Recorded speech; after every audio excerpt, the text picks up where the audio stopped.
you, Internet? It's Paul. It's Matt. The Dork Lords. Today, we're talking about the latest MCU film, Captain America, Brave New World. Quick summary. Recently elected president, Thunderbolt Ross. We open! No, okay.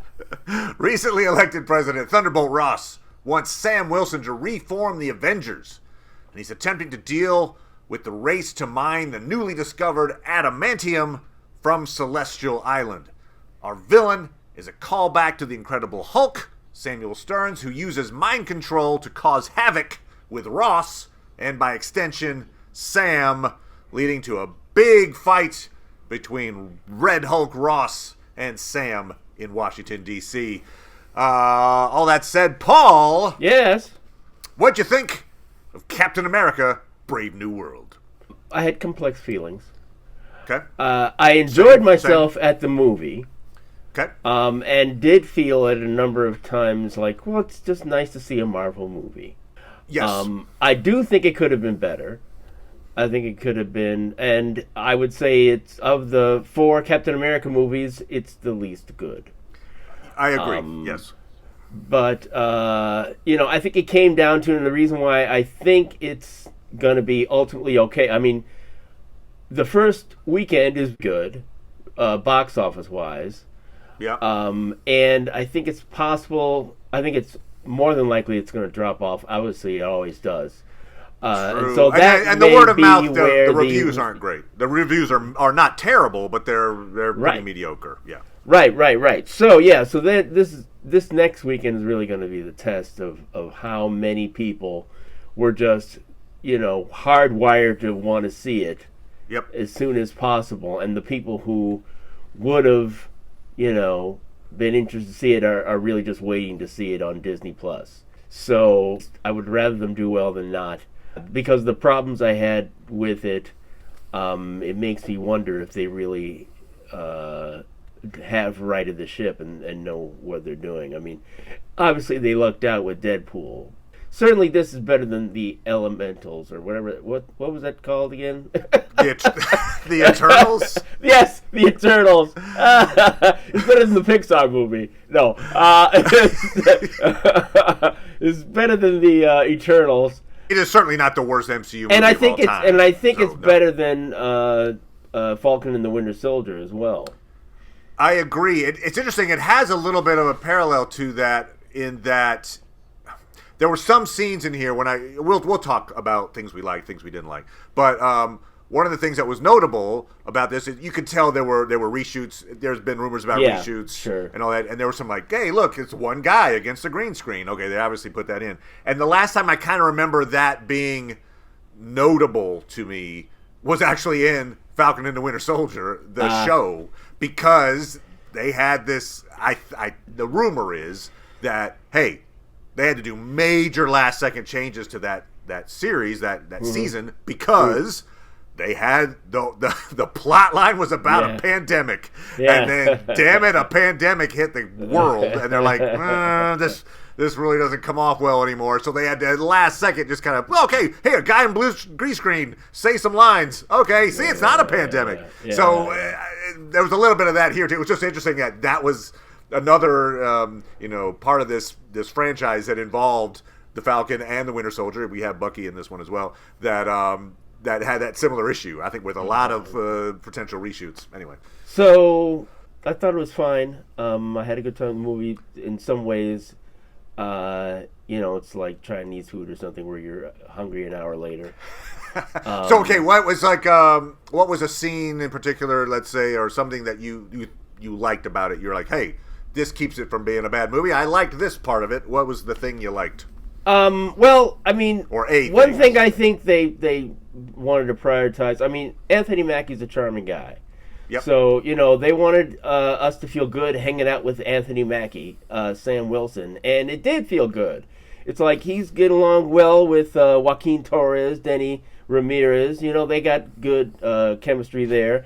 And for the scene where we had, they had a little interesting little comedy with Carl Lumley as Isaiah Bradley, and so that was all Falcon fun. Winter Soldier again. Yep. Yeah. That was all fun. Well, and it's funny you bring those two up because I think the best scenes in the movie were, again, this is just my opinion, but Sam and Isaiah in the prison, and then Sam and Torres in the hospital at the end. That's when Torres tells Sam how much he idolizes him and how it always seems like he knows what to do, and Sam tells him about the pressure he feels to not make any mistakes or risk being dismissed as this Steve Rogers wannabe. And obviously there's a racial component to both of those conversations. It's not a big leap to go for what happened to Isaiah Bradley during the Korean War to the Tuskegee experiments. Anyway, I think that's the film and it's most effective. Those scenes I thought were pretty moving and had something to say, and I really liked those scenes a lot. Yeah. And I thought maybe I was a little surprised that Harrison Ford is Thaddeus Ross. I mean, it would have been much better if William Hurt had lived, and we could have seen him in this particular role. But in some ways, I was sort of like, "Oh, poor Harrison." Like before I saw the movie, I was like, "Well, okay, they gave him a nice paycheck." You still hear from people, some actors who are like, "I'm not going to work for Marvel." Just the other day, I think I saw John Malkovich saying how, either how much he's paid or how much what it's like on the set is just not encouraging him to work with Marvel. And it's like, okay, I mean, I guess Harrison Ford, they gave him the money he wanted, or he thought he'd have fun. Who knows? So it's a surprise actually that he, in a way that he's in it, and I think it did well by him, even though that part of the story had problems too. There were a lot of problems in this, but you're right. Harrison Ford does an excellent job, standing in for William Hurt, as you say. Yeah, and I do like the fact that, as you say, there are problems, but I like the fact that he's a flawed character. Yeah, and he's trying to be. I get the sense he's trying to be a better man. Yeah. To regain the love and respect of his daughter, at the very least. Yeah. So it's interesting. It's interesting though. Like when they mentioned her, I knew that Betty was going to be in it, Liv Tyler. But yes. I was Arwen. Like, sorry, but yes. No, I don't think I did. Oh, okay. You don't mean that. Oh, yeah. I was like, Paul. Is that her name? Oh, everything comes back to Lord of the Rings, but okay. I think I'm biologically incapable of remembering that name. You are. That is true. Okay, sorry. Didn't mean to derail you there. All right. That's okay. But yes, they bring up her name many times. Yeah, where it's like, okay, I guess she has to be in it, and she's only in that one thing, and it's sort of like, man, it's like, and... surely at some point, the plan was to probably have Sam bring Betty to the Cherry Blossoms to talk down Red Hulk.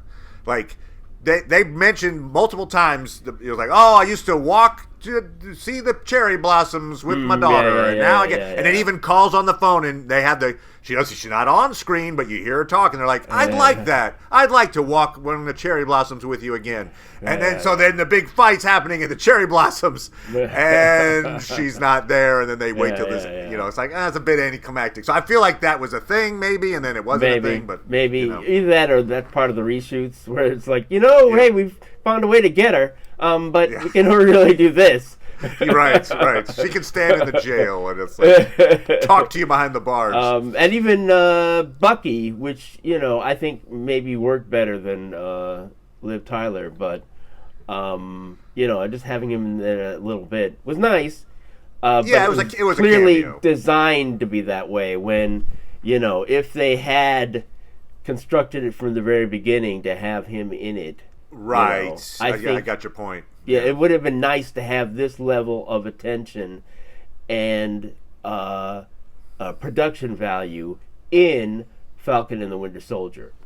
Right. Right. For sure. It's like, who knows what that first show would have been. It's like, it's unfortunate that they're not at any point going to be like, well, now that the COVID panic is pretty much over, here's that original series. Right. Nope. We're not going to get that probably, we're not going which back is unfortunate. There, but we also get the drop then. In some ways, it was also the cameo did the job of, hey, remember, he's going to be in Thunderbolts. And we Yeah, get the that's true. idea that he's running for election, and it looks like he's going to be an elected senator Yeah. in the Thunderbolts film, which is like Yeah. a big, like, hi, I used to be a mind-controlled government assassin for the Russians. I'd like your vote. It seemed like seemed like there'd be some campaign ads you could run against that guy, but No, but not go in this get him, day and Bucky. age. You know, That's nowadays. true. You know, their relationship, obviously, it's more than just a cameo. They were in Falcon and Winter Soldier together. They both share this bond. They have a, they are part of the Captain America mythos in the MCU. So it was fitting that he should be there.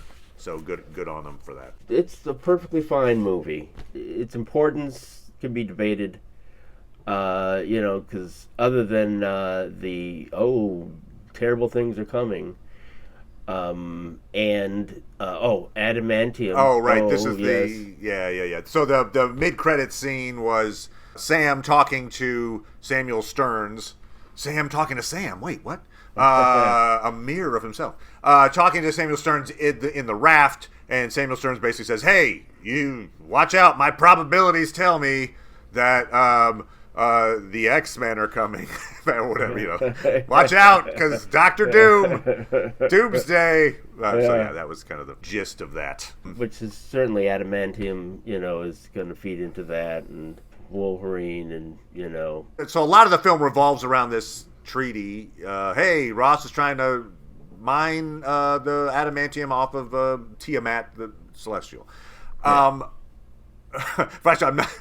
Side point. I'm not sure how one mines the most indestructible substance in the world, but we assume the Wakandans figured out a way with vibranium. They'll figure it out. Yeah. But I feel like they should have done more. A couple of things. I think they should have done more with Celestial Island. Like, it's essentially just a backdrop for an aerial battle, and it kind of reminded me of a game my friend Theron and I played many years ago. It was Guild Wars was the game, and it had. This game had some of the prettiest scenery that you could never reach. And it was like, oh, look at this giant waterfall coming out of this clifftop cave. Oh, too bad. No, the path only goes in one direction, and you can never get there. So you see it in the distance. I just feel like maybe you have like something like the Guardians of the Galaxy did with Nowhere, right? So there's this big head of the Celestial floating in space. Sure. So there's like a mining headquarters set up in Tiamat's head, or maybe there's a fight on Tiamat's hand, or something like that, where you really bring in what I don't know, as opposed to just having a cool set piece in the back. Bring it into the action somehow more. I thought that you've introduced it, you reminded us of it. Let's see that, and then I feel like they missed the boat by not showing us what adamantium can do. They're probably just going, hey, everybody's going to connect you to Wolverine, so that's what you know it can do. But that's not this film. We see in the beginning of the film, the Serpent Society is in possession of adamantium, of a sample of it. But it doesn't leave the container. It's like, I feel like they should have shown us instead of telling us how much better than vibranium it is. Like, give us a demo somehow. Anyway, it was like, hey, with this awesome thing, we're not going to use it in this, and we're not going to reference it, but it's pretty cool, and it's better than the stuff you see now. But I don't know. To me, it's just a MacGuffin. So Okay, fair enough. Just like, but at some point it won't be a MacGuffin, right? At some point it's going to be. At some point, but it's not like, look, here's a mutant with, vibranium, and here's a mutant with adamantium. It's like, no, we're not gonna. They're not gonna do that. Or will they? Oh, they fight! Wolverine and my vibranium Muskratterine won't help versus this adamantium. Damn it! Yeah. So unfortunately, all right, fair enough. I just thought it was like they tease this thing that everybody knows is awesome, and they're like, we're not gonna use it. We're gonna catch the guys who stole it. And then we're going to give it back in its container, and we'll never open it. I did like the arc of having Ross being placed back in the raft. So like he placed Sam in the raft. Right. And then we have Sam visiting. Yeah. I'm just visiting jail. He's visiting the raft to meet with the imprisoned Ross. So that was kind of a fun little turnabout there. Sure. Yeah. But it brings up a question I had. This isn't like a complaint. I'm actually genuinely not sure what the motivation is. Okay, why is Ross in jail? And I'll throw out my options. So, Okay. is he in the raft for his own protection? Because he can't control the Red Hulk, and so this is the safest place to keep him. Yeah. If so, it seems like his surroundings could be better than, like, you're in prison. Like, oh, man, I was the president. I can't have, like, I don't know, a nice solitary confinement.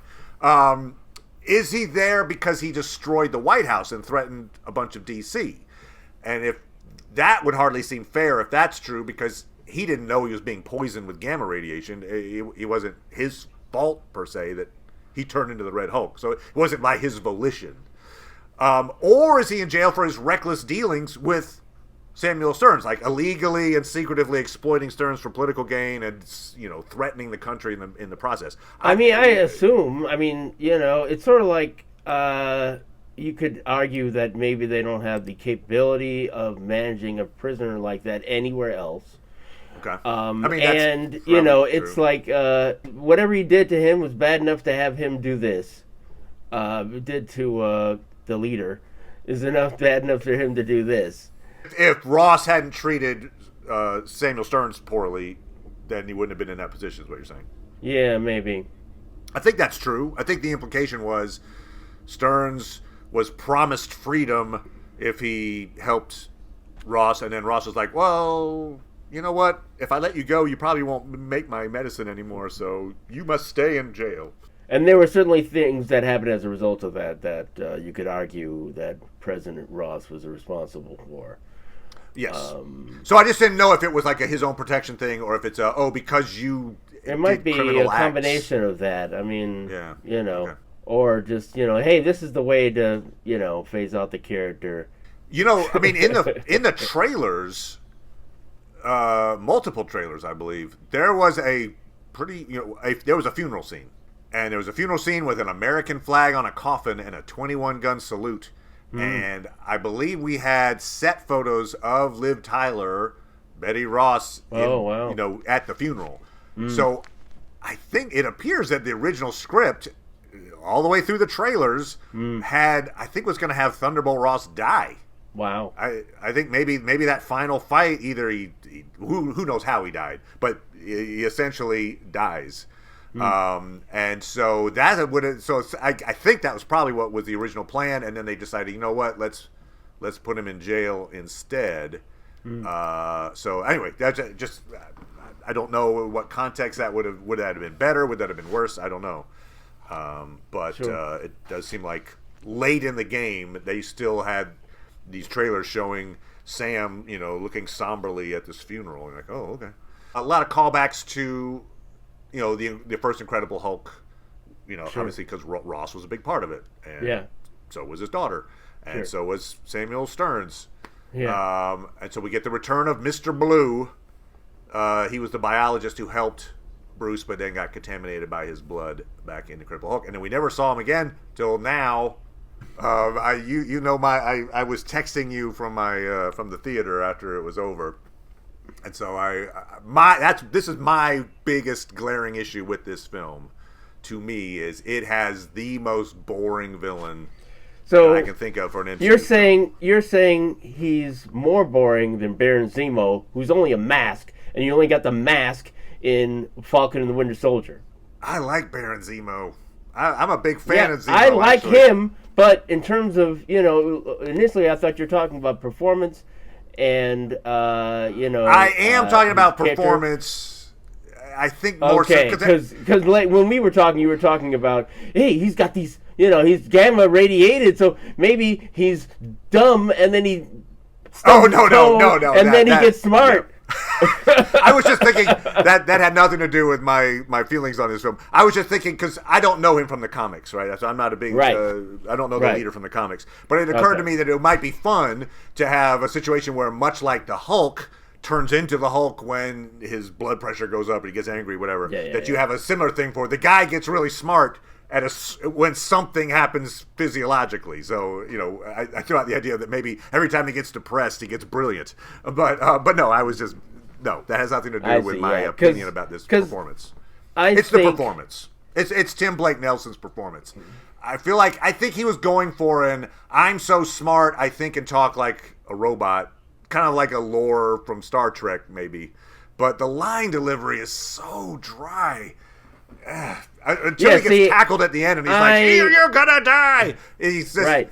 Yeah, I liked his performance because for me it felt like he was seething the whole time. Okay, and so, I didn't get that. And he was trying abstract, but he was trying to tell you about what he was doing, and maybe he was Are you sure? Had part of your attention because he's thinking about all this other stuff because he's so smart, and so for me it worked and I liked him. You sure that he wasn't bored, Paul? No. He came off as bored as hell to I me. am sure that he wasn't that. Yeah. I could just feel the momentum of the movie just drain away every time he Although you could, his voice. He was on the phone several times, so it was, anyway, he just whenever he showed up, it was like, oh no. So yeah, I did not like that performance at all. I really liked it. Plus, it was like, I guess also another, because now and then I'm looking for him to be like a problem. So I'm like, I don't like this guy, but like, he's the master of probabilities. But then like he gets it wrong twice. It sounds like he's like, I've set up a scenario where Japan and the States are gonna. Oh shoot, that didn't work out. All right, I've set up a scenario. Now I'm in the raft. Okay. I was like, if you're going to make him brilliant, like this guy that can't, oh my God, his strategy is off the charts. That guy needs to succeed a lot before he fails. I don't know. I didn't get that at all. I mean, just like, he brought the United States to the brink of war. Brink. Yeah. Good job, almost guy. Yeah, well, wow, no, there's a war. He really is smart. Well, I guess this will exist after this movie. Wow. He's got to fail, and he's got to succeed to a certain extent. He's got to fail eventually. It's like I just needed. I wanted him to succeed succeed more. I don't know if at some first. point, Giancarlo Esposito's character, it's like they got to give him a certain amount, and they got that guy. I feel like Giancarlo Esposito's Sidewinder. That should have been your main villain with the behind the scenes, way behind the scenes, Samuel Stearns helping out in the background, and maybe we never even see him. He gets referred to. Oh, by the way, remember Mr. Blue? He's helping the Serpent Society. Anyway, more watchable in my opinion. But I think it was a more successful performance for how little it is, but I'm just saying it had many different masters to serve. Yeah, I mean, even the moment when Giancarlo is, thwarted in his attempts to kill Sam, and then Sam's got him, and then he says, like, what we find out to be Samuel Stearns. He told me there was a 77% probability that after you survived, you'd try to talk me down. And then he tries to shoot Sam, and they go off in a fight. But it was like 77. Come on, man! Like, you can't give him more probability that's enough percentage that when it goes wrong, you're like, well, there was a 23% chance I was wrong. So yeah, I don't know. One thing though that you're reminding me of is how I don't think it worked as well as they would have liked. This whole he's a counselor. He's counseled vets. He's gonna counsel here. It's like, okay, counselor. He's gonna counsel people. I didn't buy him talking down Red Hulk in that moment. Betty Ross, maybe the daughter, having a better impact on him, perhaps. Yeah. But they're stretching his. That's an interesting point too. So the Falcon, there's the big issue, and he brings it. Bucky brings it up. And there's a funny line there, actually, where Bucky's like, you shouldn't have taken the serum, I agree. And then he's like, yes, Bucky was an idiot, I should have taken the serum. But I agree that it's awesome. It's an awesome character trait for him not to take the serum. I think that works really well. It shows this integrity that he has, that he's like, look, I'm going to do this on my own merits, and this is me, and I'm not going to take this serum. And so great. But I feel like then you need to have stakes for that. Hey, that means I probably shouldn't get into a fist fight with Red Hulk. And what they do is they cop out, in my opinion, by going, by the way, he has the best Wakanda armor, and now he can actually it's as though he has a super serum. He's essentially, as long as he's in that armor, he's super serumed because he's indestructible. A point being, lean into it. I don't have a super serum, so I'm gonna have to find out other ways to win battles against these foes. I think that would be a better way to go than just like, hey, by the way, there's no downside. Hey, I don't use a super serum, but check it out. Wakandan armor, boom, I'm fine. Yeah, I mean, this perhaps exposes how much they really think they need to make these fights good.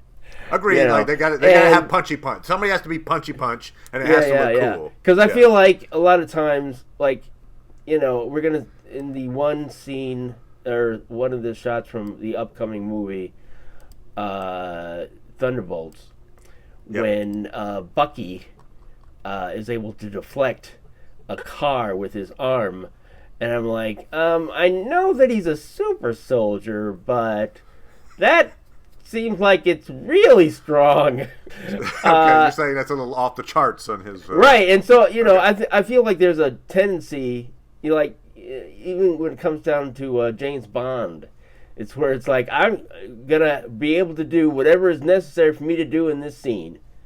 Yes, right, exactly. I have just the skills necessary to pull this off, no matter what the scenario. Just enough. Yep. Yeah, and so that's what I think of of him like that. And it'd be interesting if they tried to incorporate his weakness into the, but I mean, I can understand them not doing it too, or at least I don't blame them for, it's like, for me, the important thing about the show is not people's, it's the fight. That's not, as I say, the best scenes, in my opinion, were these really heartfelt conversations, So, while it would be interesting if they did that, I don't feel like that's... it wasn't a deal breaker for me either, frankly, but it just, if you're going to do it, lean into it, do it. Okay, great. What are the downsides? Okay, for me, it's like, I don't know that they really established any real reason for him to be Captain America. It's an interesting thing for him to be Captain America, and I guess, perhaps it's just him to be different than Isaiah. But, the whole restart the Avengers, and unfortunately I don't feel like we know enough about Sam the way we knew about Steve, so that, we saw some of his family before, but it's not like I feel like maybe it would have been better if we saw some of how he first became the Falcon, Oh, I got you. A little more of an origin story of Sam. Just to give a little more, just a little more arc in there, just so it has more meaning. I mean, there was stuff that was nice, and it's probably hard to get it better considering the kind. It's really it's not a Captain America movie in that it's the Falcon doing it, but it's a Captain America movie because it's a spy movie with a shield in it. Yeah, I mean, it definitely is. It's doing its best to emulate Winter Soldier, which, if you're going to pick one of the MCU movies to emulate, it's, top tier MCU, but it's like, there's a lot of parallels. Sam's super serum friend gets mind controlled and sent on an assassination mission, and everybody thinks he did it, but he's like, he couldn't have done it. So there's a lot of similarities there, yes, this movie has flaws. It isn't top tier MCU, but it also is not bottom tier MCU. So it's hard to be like, hey, everybody, it's all right. That said, I am really looking forward to the Daredevil series. It's coming out in a week or two, I haven't been sold yet, but I know you're not sold. I'm sold ahead of time. Partially because I think they're going to kill Foggy.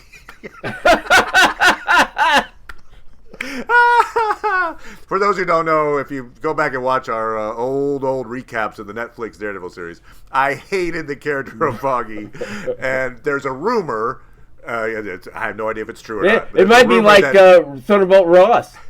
Yeah, right, exactly. Oh, there's a funeral. What? Oh, he's still around. Anyway, apparently they fridge Foggy, and So anyway, I will be the I'll be the happiest recapper ever when that episode, if it happens, we're gonna come back and I'm gonna be like, Paul, that is the greatest episode of MCU television.